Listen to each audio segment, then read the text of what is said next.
already, please make sure you hit the like button.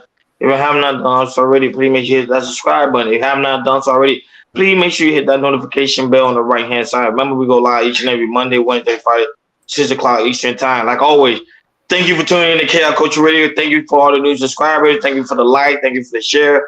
Man, this platform is really going, guys. Guys, how you going, man? How you guys feeling? Was good, Hey, I family. feel all is good. I'm wonderful, man. Feeling great. Yes, sir. Sounds Ready for good. Sounds good. business Go ahead. today. Go ahead. Yes, Joe. You already know how we go. Get down. Go ahead. Do your thing. All right, people. Thanks for y'all coming in, y'all chat. Make sure y'all hit that like button. So y'all seen the title, a black man, Rasheem Carter. It's been, getting some trending, into the Twitter and also Instagram, and I'm gonna read you the story.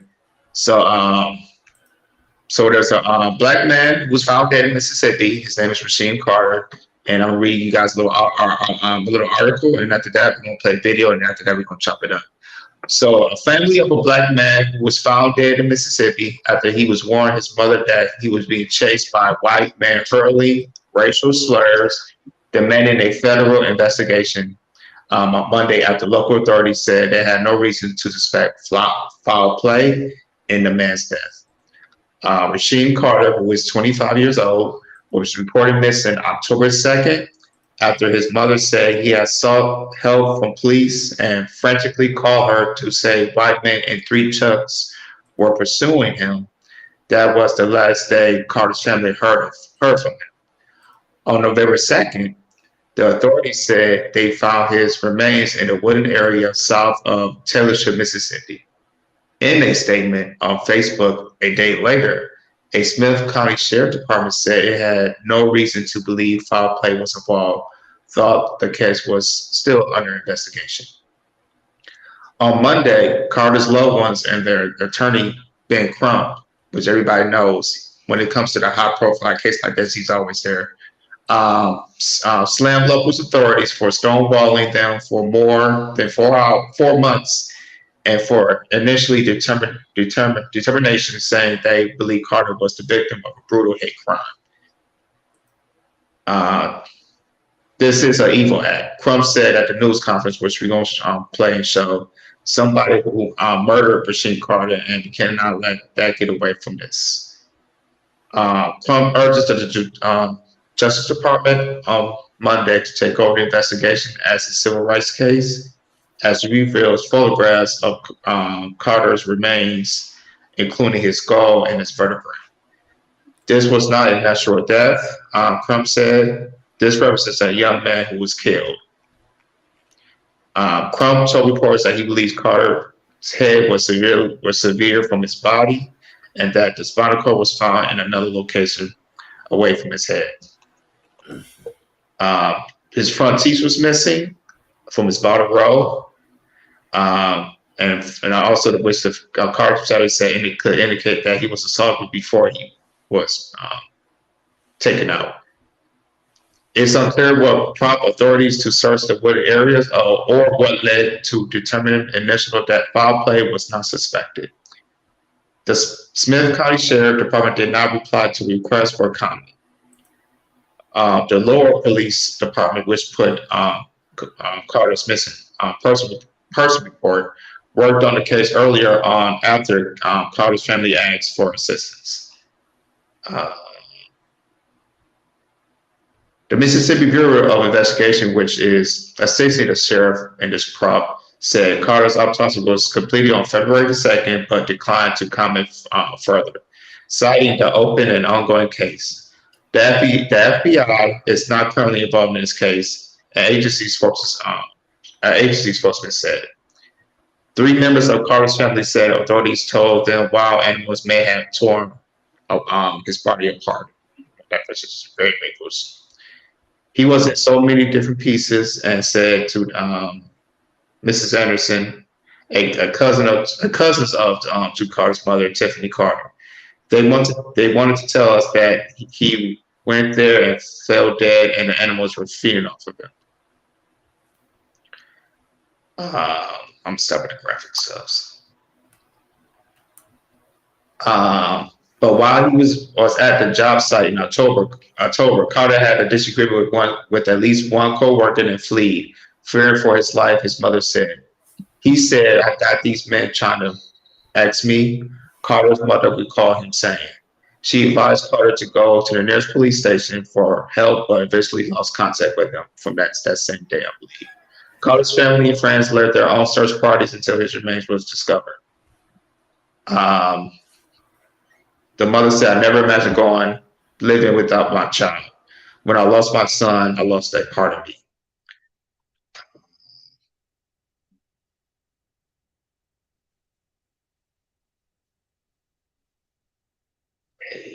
Carter once said he worked hard to provide for his daughter, paid for his private school tuitions, and made his friends and family proud. He kept all his promises. Kelly's mom, Justine White, said he called every day. They stay on the phone for hours like teenagers. Every day she brings him up. Tiffany Carter pledges to continue fighting for answers and continue to fight justice. So I can go ahead and play the video, and after that we're gonna chop it on up. All right, which one? The one from Twitter or the other one? The one from my Twitter. Okay.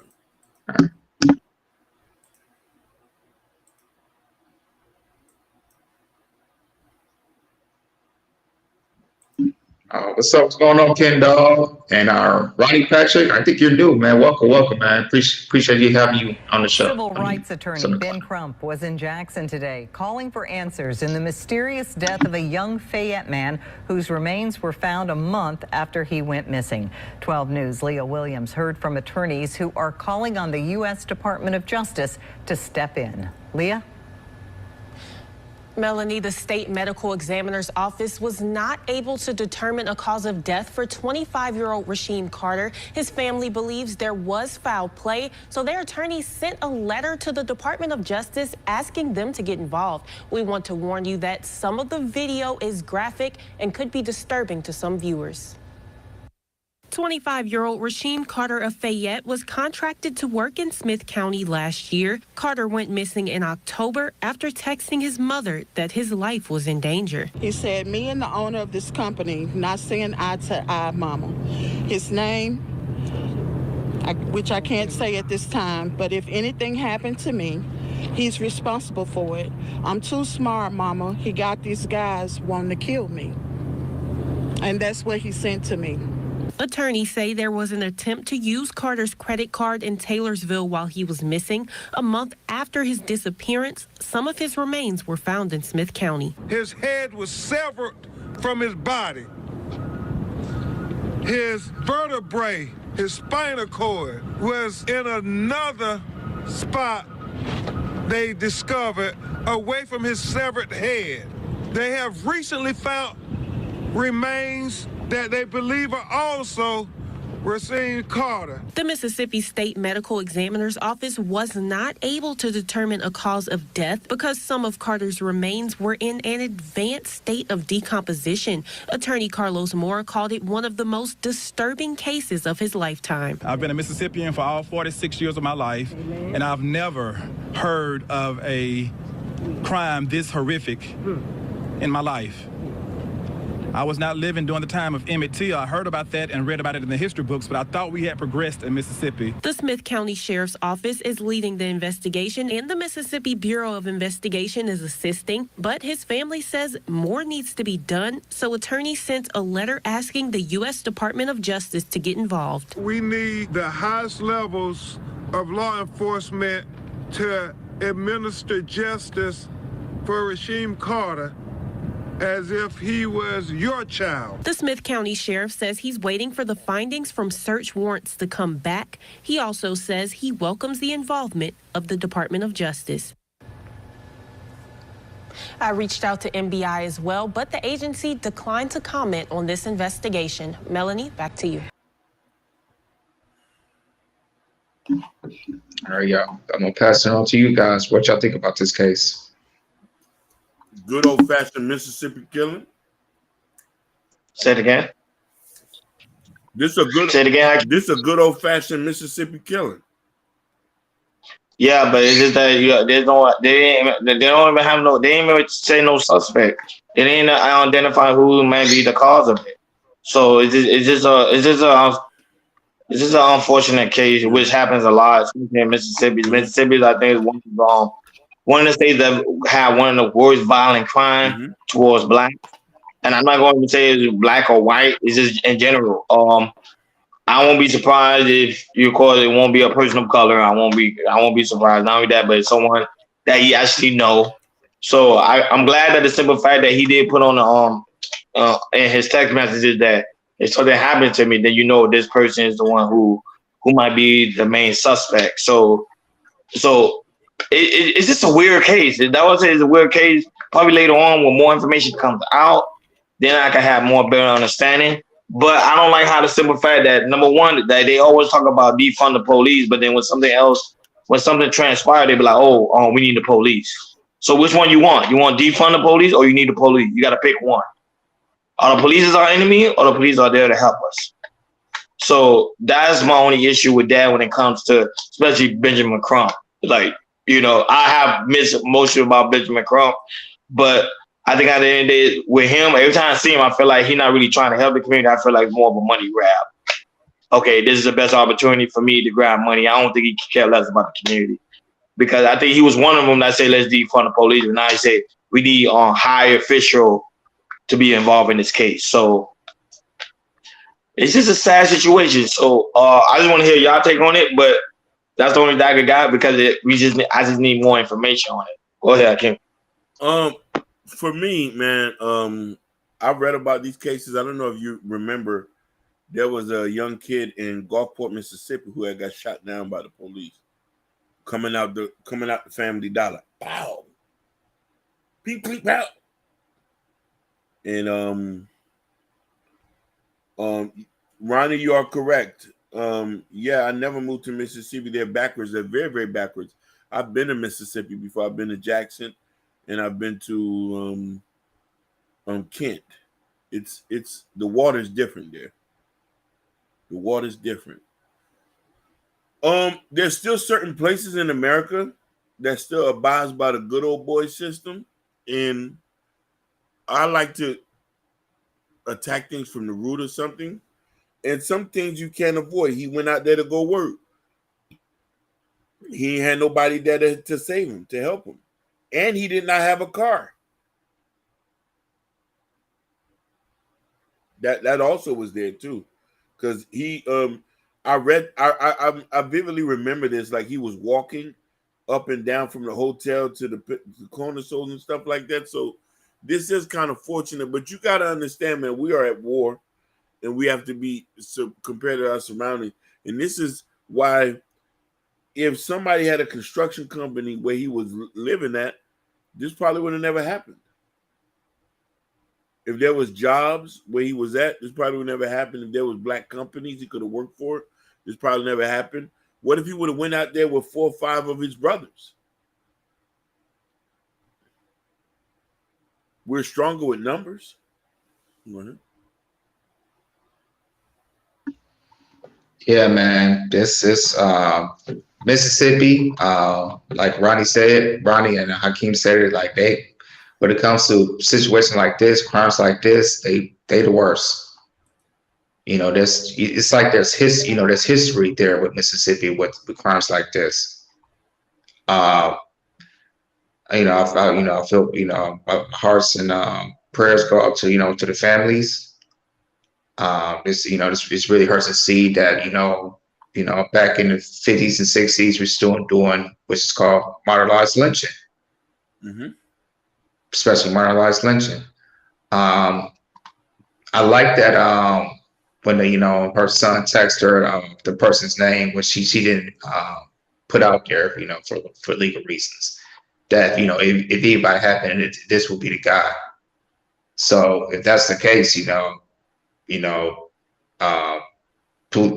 to me about this, like if that's the case, if the mother has the name of the person who did it, and why police is not hurry up and get into it and interrogate that person. I feel like sometimes when we see cases like this, especially police, I feel like sometimes they might take their sweet time with some case like this in order to, to get the evidence and everything. If, like I said, if that mother has the name of that person, that to me, if I'm the police department, I'm getting to him and I am and taking him like him or whoever who was involved with that person, because like the son said when he's calling that three people chasing me from the truck. If the son put the name out to the mother and she got the names, and also and no, I mean, yeah, if she has the name, I would tell police department, I would get that person out, and then I look to that was involved, because you just look at his body, his body was all over the place, it's like a lot like a modern Emmett Till in a way. Yep. Definitely a modern Emmett Till. And for some people, like I talked to my wife about this earlier, she was freaked out about this, that this modernized legend, modern day legend still continues, and not just just in Mississippi, in other states, mostly in southern states, but there's some states here in California too, in some rural areas that I remember either 2 years ago. I think it was in Victorville. I think y'all heard about this of a black man got lynched. Yep. I don't know if y'all can't remember we talked about that. So it just don't happen like in Mississippi, having in other states and areas too. But we need some type of if especially black people, if we keep seeing stuff like this, we need to have a strong connection with each other, so strong community with each other, have some type of our own type of police system, something like that, just to get the money like that to keep our black people safe, because we need something like that in order to feel safe and to feel protected. If you want something like this to stop, because the going down and marching and protesting, it don't work. It don't work. We keep seeing stuff like this and we protest, and that's the only thing we got to do. There's other options we can do to have help fight this situation. What's going on in Mississippi? For sure. Go ahead. Now, according to this article, they say Mississippi has the third highest murder rate in the United States. Mississippi murder rate is 12.7 murders per 100,000 residents, according to the latest FBI data. Especially, you already know Jackson has the most murder in 2008 of 78. So they are the third highest murder rate in the United States, because the United States. Because the thing about Mississippi, like I always say, that black people always talk about we need to love, we need to have peace and humanity. But the problem is when it comes to us and especially in our environment, we have the highest murder rate because we don't really love ourselves. We don't really like ourselves. So that was it. I won't be surprised this was not really a hate crime. Well, it is a hate crime at the end of the day because of the way of his gruesome death. But I won't be surprised it was a hate crime towards another black person. I don't think it'll have nothing to do with whites, because I know every time you see a black family go to the media, our first initial in our mind is like, oh, a white person did it. But we never think in the back of our head, like, wait a minute, it could be our own brother, it could be someone that we actually know, which is the own people of color. So that was that's one of our issues we face, especially in Mississippi. Mississippi has one of the highest crime rates. And that's why I say it's very sad to see something like that. And to me, I don't think they need to defund the police. I think they need to bring the military in Mississippi, because if it's the third highest crime rate, something need to be done, because it's going to continue. Go ahead, Ken. I got another idea. I wish Moses could come back and just wash Mississippi away and just start all over again. Let's just start from the beginning. If there's that much calamity and evil down there, and that's much carnage, things are uncanny, let's just have another great flood. Let's just everybody get wiped out. Let's wipe out the East, start fresh. But they ain't gonna do that. You know what I mean? So we have to come together as a people in a collective and know what's right or wrong, and we have to change our mindset.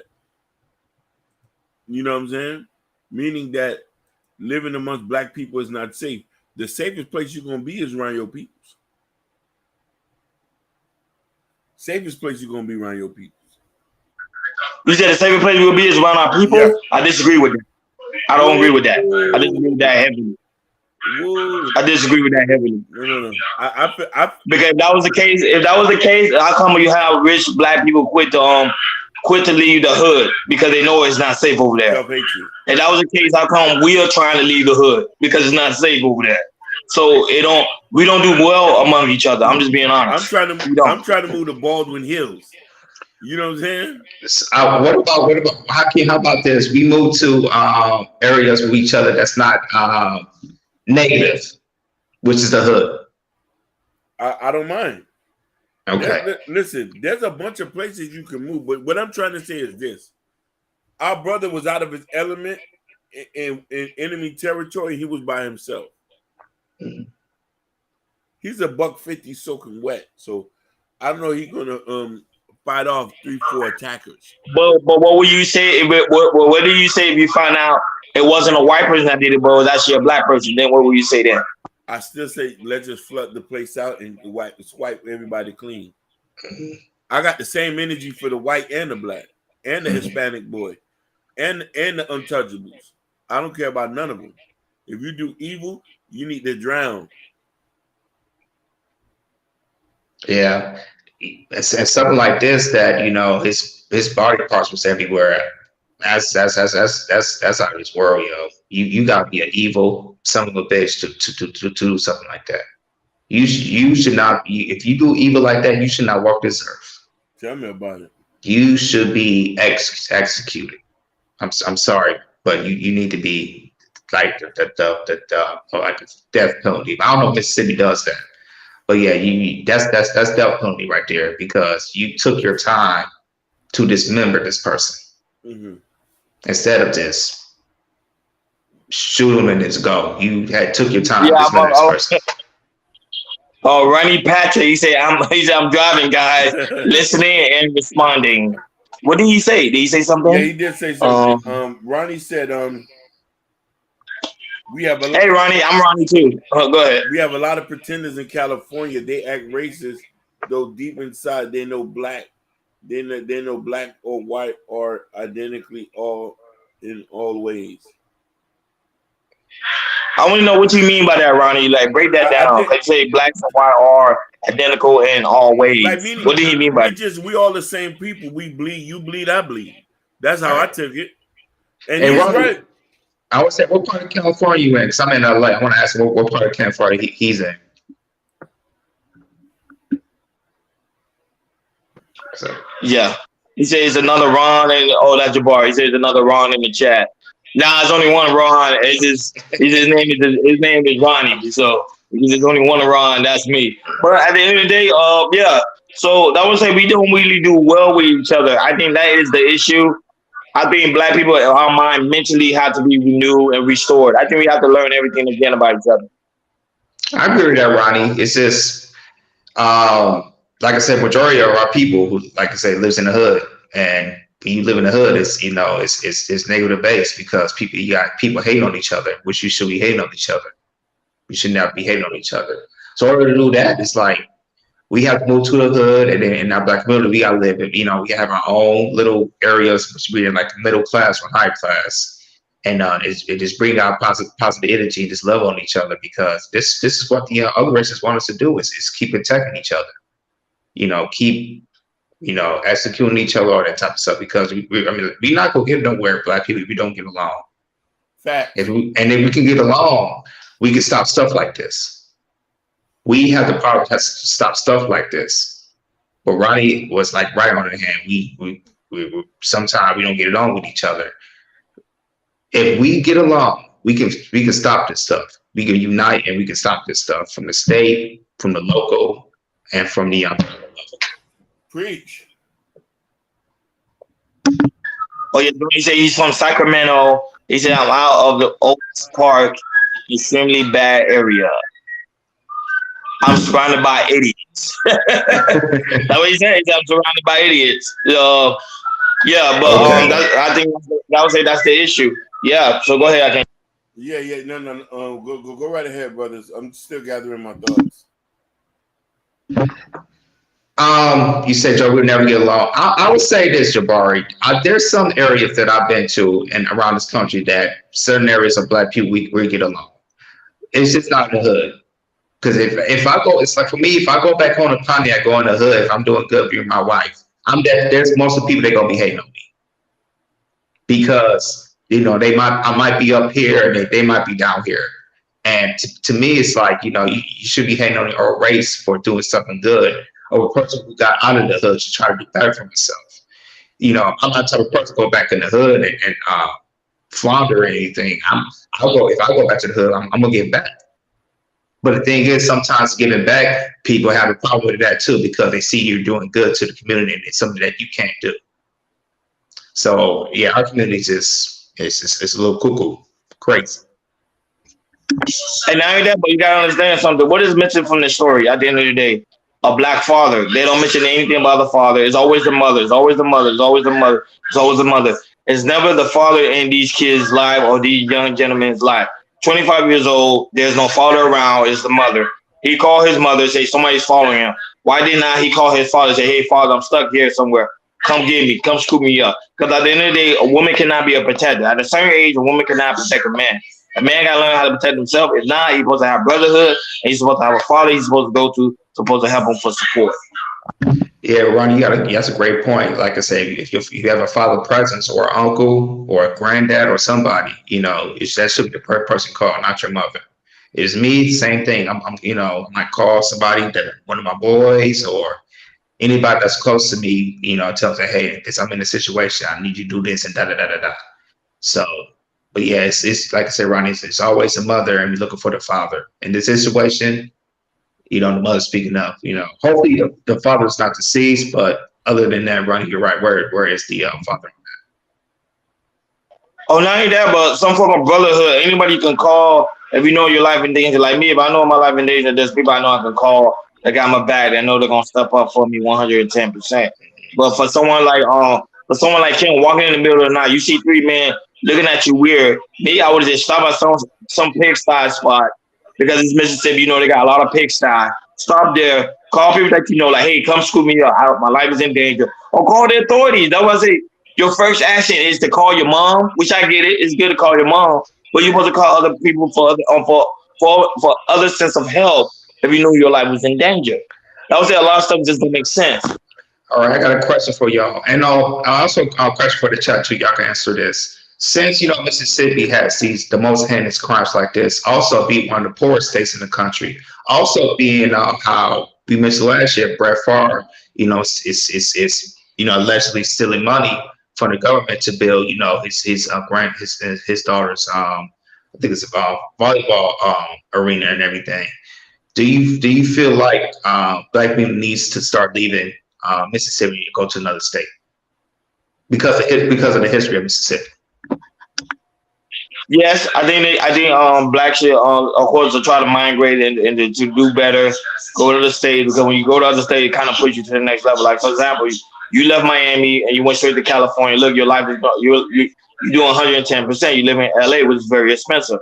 You know me, I'm from Miami. I live in a nice area, so it's just and Hakeem as well. Hakeem live in North Miami, so it's just that those are the places that you want to do better for yourself. You just don't want to stay in the same area. Some people in Mississippi, their minds are stuck in Mississippi, so they're used to the poverty, they're used to the being less than.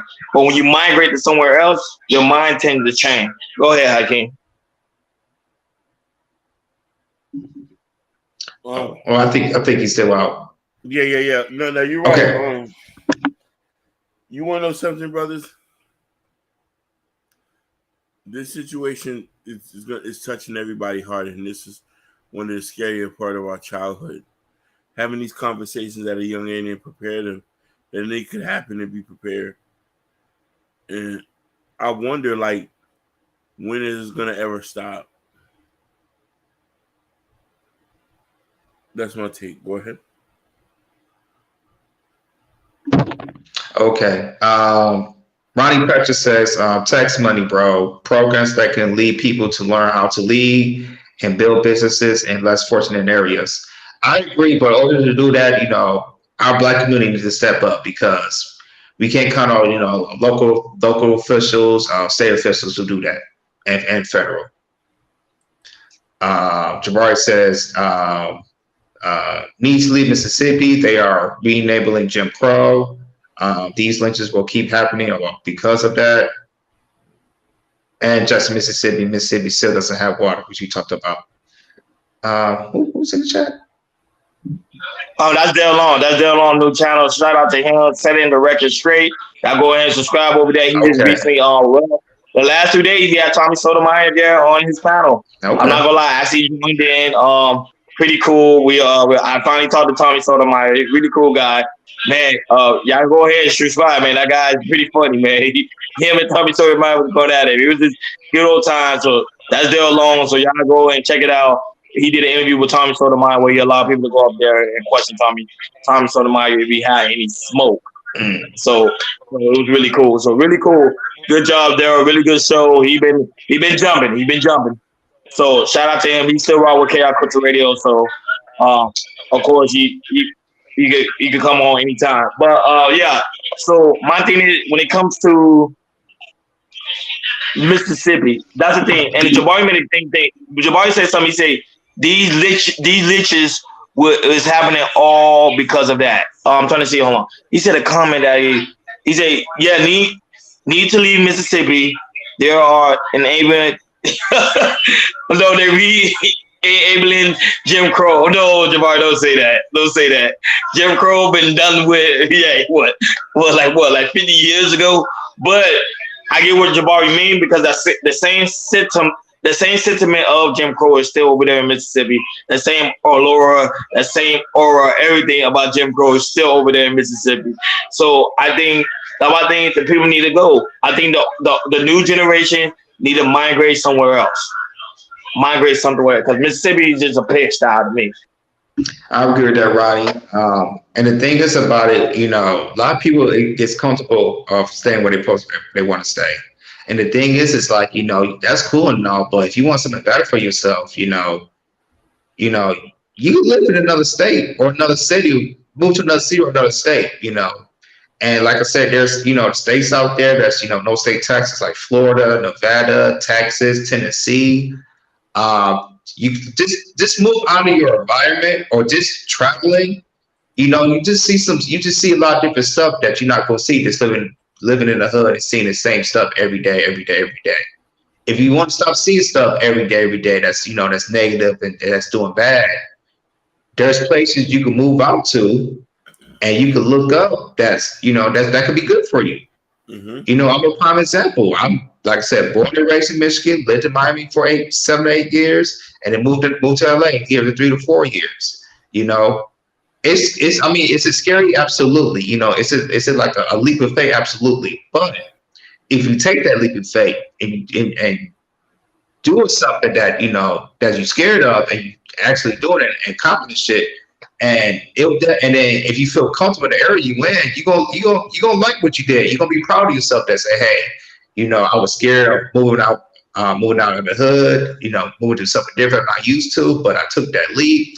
And I did this, now I'm comfortable. I'm in a comfortable area. I'm in a comfortable state.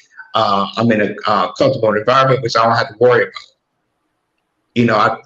I really believe Black people need to start move out of these hoods because you can see something different. You don't need to worry about shootings and, fightings and negativity.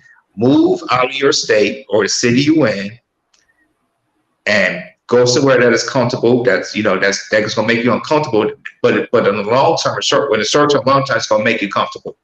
So I preach this all Black people live in the hood. If you got a chance, get out. Please get out because it's gonna be nothing but negativity for if you stay your rest of your life in the hood. That's all I can say about that. Go ahead. I don't know if you want to say something. Yeah, but at the end of the day, like I keep saying that, I think our whole mentality, I think we just used to being in the slums. I would say I don't think some people in Mississippi ain't gonna leave. I think they're gonna stay there because that's what they're used to. They're not used to something different.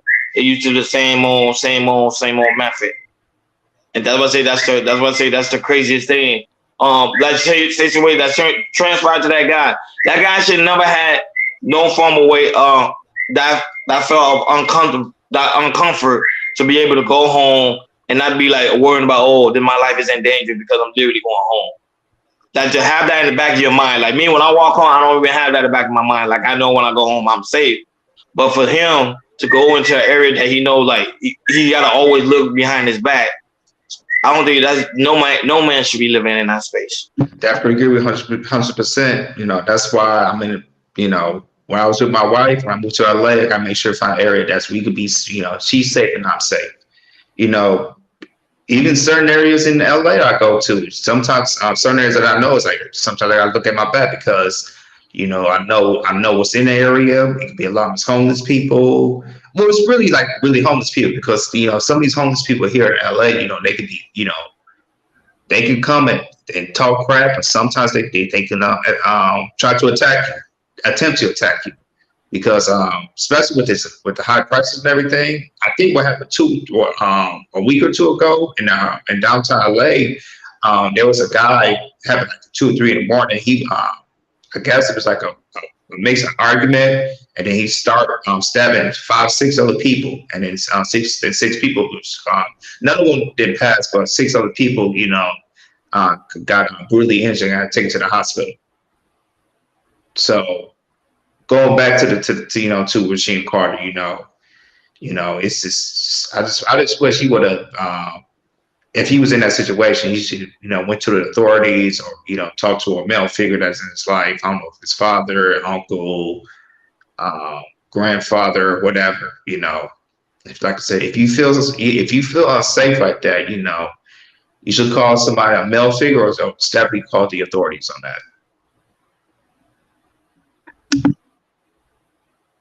Yeah, that's what I'm saying. Like that was it. I didn't really do research on the state of Mississippi, but I don't think they even have enough authorities either. I don't even think they have authorities. I think they have like sheriffs. I think they have sheriffs and chiefs, and I forgot, and deputies. I think that's what they have. They have like the old school type of police department. Yeah. I don't think they have like anything like the way that we have in the city. I think it's very small. It's like a very small community. That was a Mississippi, like Jabari said, they still have that old way of the old country living. Yeah, Jabari's right. It's like I said, it's still the poorest state, so I'm just looking at it, and like the pay. I think the pay is like what, $6.25, $6.50 for minimum wage. Yeah, I think they still at the low. They still at the low minimum wage. Yeah, at that time right there, it's like with something like that, I got to move to a city. Yeah, no, because they cost of living is really cheap. Yeah, you can buy a house in Mississippi for like $100,000. Like that's how cheap it is. Cause nobody want to live there. Everybody want to live in Texas, Florida, New York, California, North, South Carolina, like those type of states. Mm-hmm. Nobody want to go to Mississippi. Like, do you want to go to Mississippi to like go on a vacation? Not at all. Only city I'll go to is through the what's it Biloxi. It had casino. That's the only city I could think of, which is like on the Panhandle, Alabama Panhandle. Other than that, that's the only place I'll visit. Other than that, the rest of Mississippi, no, you can miss that. Yeah, Mississippi is that old school. Like, if you want that old school experience of the black culture, Mississippi's one. And of course, Louisiana and Alabama. So if you want to have that old school feeling, I would tell you to go there because I think they still have some historical site. Let me see. Yeah, he said, yeah, you got to live in the city. That was Ronnie Patrick said, yeah, that was living in the city, like stuff like that. If you want to have like those old school like experience, then I'll be like, oh, okay, go to Mississippi, go to Alabama, and go to Louisiana because I've got a lot of historical things happen there. Oh, I didn't know that. Mississippi's is big when it comes to casinos. Yeah, I didn't know that one city I was talking about. They that's one thing I think about. They have good casinos and they have a nice strip and everything. But yeah, wow. Yeah. But once I moved out of the city, living in a very small city of Pioneer, moved to a big city, and to see so many people instead of living in a small city, we just like what was it, like 50,000 people. and moving to a city that has millions of people, it's a big difference in everything. Somebody said this. No, that's your wife, Jordan. She said sometimes black people don't feel safe calling the authority, especially in the South. Yeah, because when it comes to the authority, it's just that it's not that we feel safe. It's just the simple fact that we've been programmed that the police hate us, and if we if we call the police department, they're gonna automatically consider us to be suspect. Yeah, that's already been embedded in our mind. Because if you go to like, for example, if you go to Georgetown, where there's like perceived black people, they call the authorities all the time with no hesitation. So it's a culture thing. Yeah, for sure. My main guy here, people named Billy. Go ahead. No, I mean, he said I'm anti-hills and people named Billy. Yeah, that sounds like a good country song to me. Yeah, exactly. Yeah, but your wife made a good point though. I think blacks should be more comfortable calling authorities, especially in the South. But the problem is we've just been taught that the police is bad, especially right now that they always talking about police brutality, police out trying to get the black man. So all that is already in our stigma. Mm-hmm. And now that black men today don't even know how to deal with police correctly. The first reaction when we deal with police, we automatically think about getting into an altercation.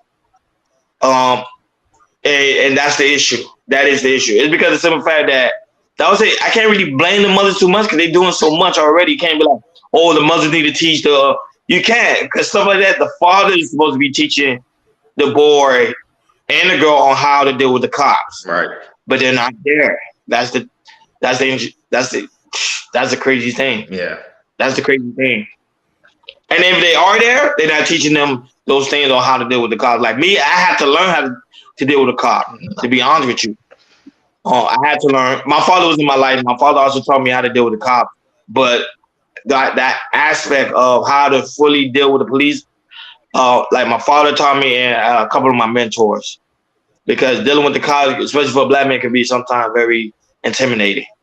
Yeah, that's facts, Roddy. Same thing with me. My mom taught me a little bit about it, me and my brother, and also my uncles and my granddad taught me how to deal with constant situations like that. Make sure, putting my hands on the steering wheel and just keep calm and saying yes, sir, no, sir, no, yes, ma'am, no, ma'am. And just keep following the protocol. Yeah, that's all. That's all you got to do. Hey, good evening, Red Lipstick, man. Good evening. Yeah, guys, make sure y'all subscribe to Red Lipstick Vibe. Yes, please. She be having dope conversation every Sunday. Y'all go over there and go and subscribe. Yes, sir. Brain brother, they'll lack sophistication and ability to make their own decision to be who they want to be. So it's hard.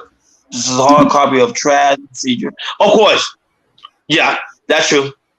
That's true. Especially, because they procedure, when it comes to certain situation, I have a brother-in-law that is a cop, not even a cop, he's a lieutenant, brother-in-law. He said their procedure they have to follow and do a certain type of guideline. Like when the guy, for example, if you get stopped by police and you raise your voice, the police have the right to drag you out of your car. That's one. So you got to be careful. You know how people like, oh, you can't tell me. The police have the right to just drag you out of the car. So that was it. You got to be you got to be very, very careful because we don't really know the full procedure on how police work works. That was good. Sometimes it's good to literally talk to the cop, have a conversation with them, like, hey, because sometimes we don't really know the law and know the procedure. If you talk to a cop, they will literally tell you. They will tell you, hey, don't do this, don't do that, don't do this, don't do that. They will literally tell you. And I know 2 people that's cops. And they always tell me, do not get loud when the police stop you. Don't get loud. Don't start cursing.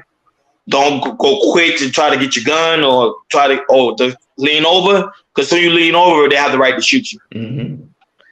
You can lean over to get a gun. Yeah. So that's why you got to be very, very careful on how to deal with the situation. And I'm a licensed carry. And I think Jordan's a licensed carry. I don't know, Jordan, you're a licensed carry. I know Hakeem is too. Mm-hmm. But you're a licensed carry sometimes also good to show them your ID as well. Yeah. I was going to say I'm not licensed to carry in this state yet. Jabari said our people are too proud to be respectful with the police. It's always aggression. They get pulled over. Questions why they get pulled over and be combative. Personally, for me, I think these police need to start going to these middle schools and high school and showing the kids, like if you ever get arrested or get pulled over, what's the protocol to do and what to say, what not to say. Because if I see, go ahead, Ronnie. Good point, Jordan. I won't agree with you. That was a good point. Yeah, that's true. Yeah, they should start doing that. Because I remember in elementary school, firefighters to come to our school to teach us about fire safety. They do that every year in elementary school. I don't know why they don't do the same thing about police, especially if you go to middle schools and high schools, because that's when when teenagers, they start driving and everything. If they get pulled over, teaching them about the protocol they have to do and what to say, what not to say. Thank you, remain calm. But the thing with the Mississippi situation, Mississippi is the third highest crime rate that have the highest murder rate. I think their protocol is totally different from any other state because of their crime rate so high. Like in Chicago, that was a Jordan, that was beautiful. I think that right there, they need to bring that. That is a plus. That you need to bring that to the school committee board, because that right there, that's a good idea to have the police come to school and show the people the kids on how to deal with them.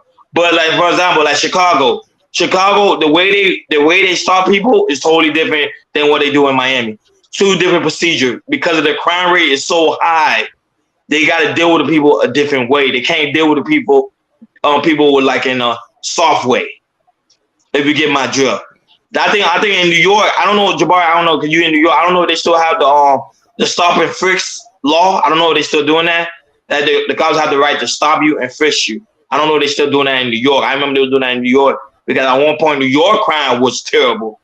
That's why they had to do stuff like that. And I think, to be honest with you, I think we need to bring that back in Chicago, Louisiana, and Mississippi, because of the crime rate is so terrible. They need something to bring it down. Something.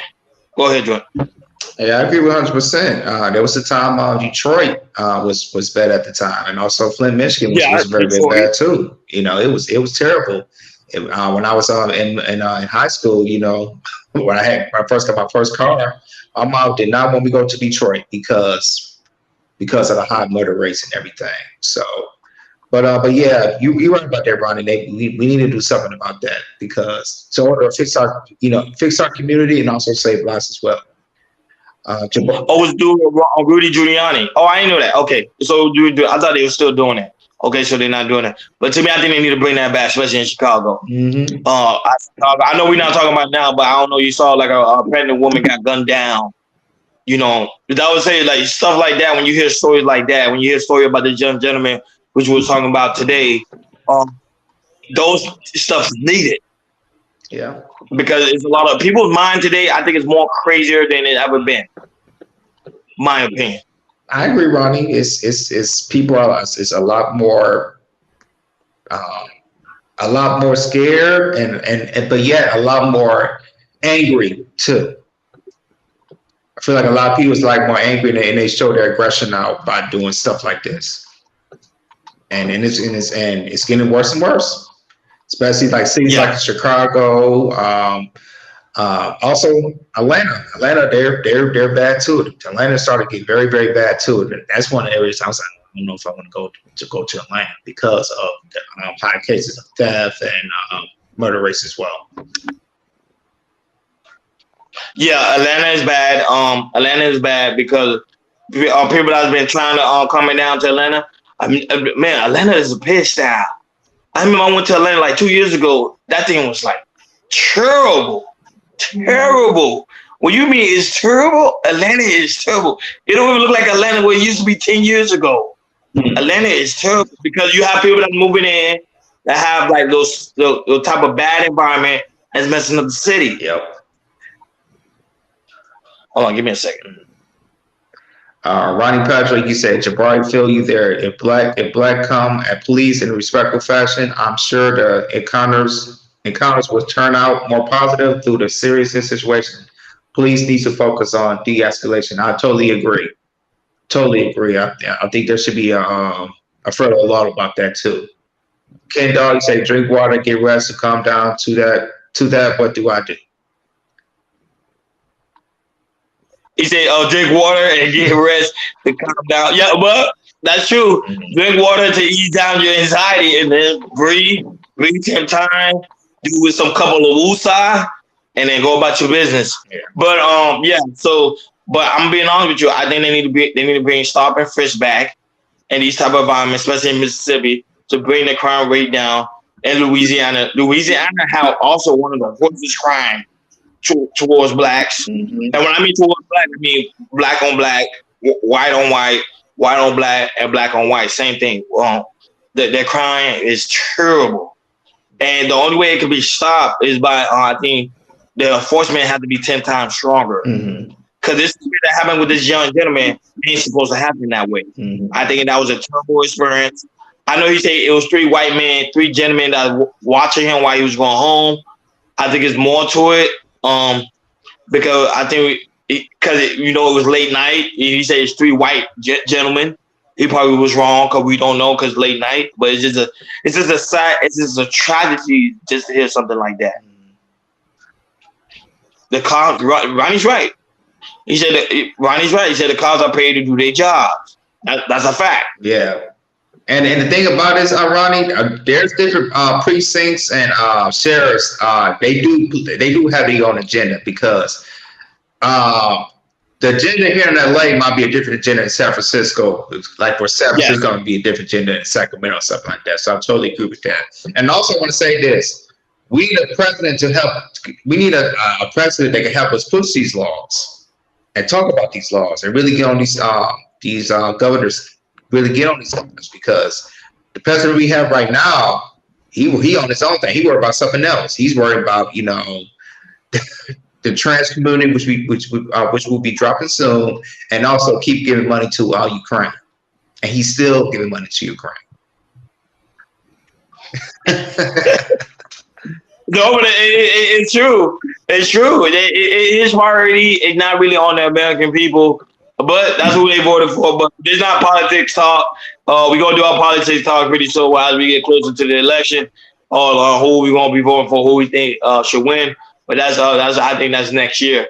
But no, but it's true. He's not focused on what's going on within the country. The country right now is like the modern day purge. Literally, people are getting assassinated in broad daylight. Literally. That's why this situation that transpired, what happened with this young gentleman here, is going to get swept under the rug. Exactly. Because this happened last year. Yeah. It's just now getting the media attention because of the aspect of Benjamin Crump. So it's just, that was it. Is, you know how many cases not being solved? Because there's so many cases that's going on right now that have no apparently what's going on at this time. So it's just bothers the mind, the generation we're living in today. Definitely agree. For a safe society, I get police respond to certain people in a serious fashion. Yes, that's true. However, they don't need to be aggressive at any point of a stop. Same calm supposed to keep the driver safe. Yes. But to be honest with you, I'm being honest. I think the police force need to be some adjustment. Like for example, I don't think a police strong priority should be on trying to stop somebody from running the red light.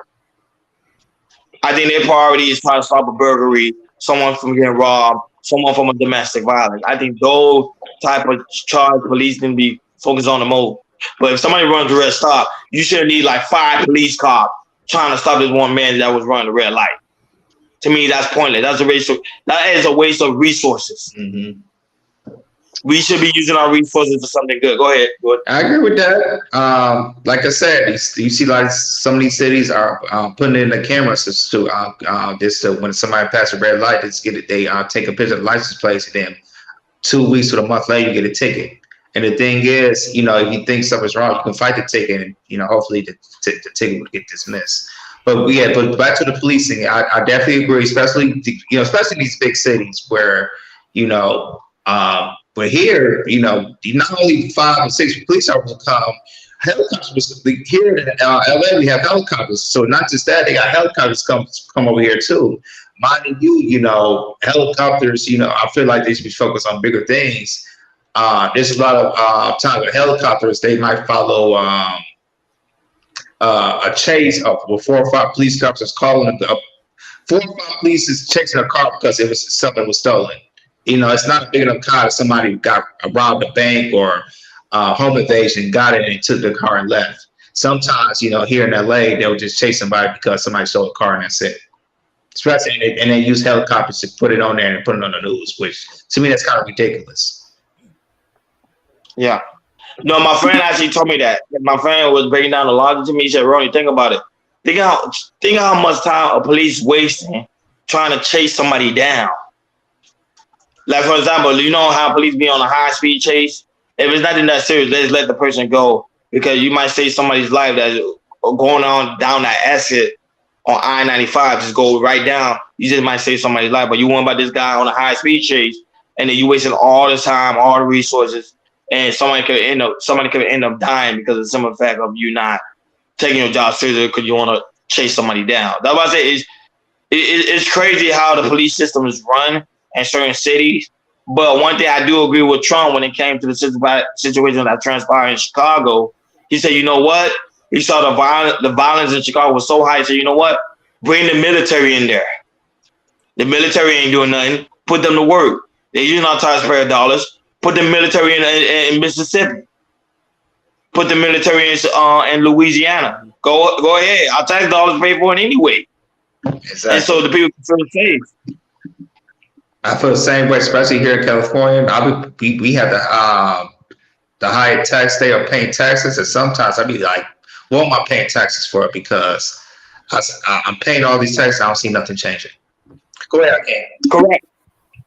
Go ahead, Hakeem. Yeah, I agree with both of y'all, man. I just think collectively, just protesting and talking about is not going to change the way people are treating us. We need actions and boots to the ground. That's my take. But that's your yeah, but that's it. That's your take. So that's it. It's just a sad reality. It's just I don't know. Will it get better? Will it get worse? I think the only time I think it was going to transpire, I think we need better mayors, better lawmakers, people that could come and really make a difference within the community, because that's the only thing I would think will make a difference. And my prayers do go out to the parents that was affected during this crime. It's a very tragic situation. Of course, when we get more answers, we'll do more takes on it. And it's just sad, man. I think we just tired of seeing the same old story.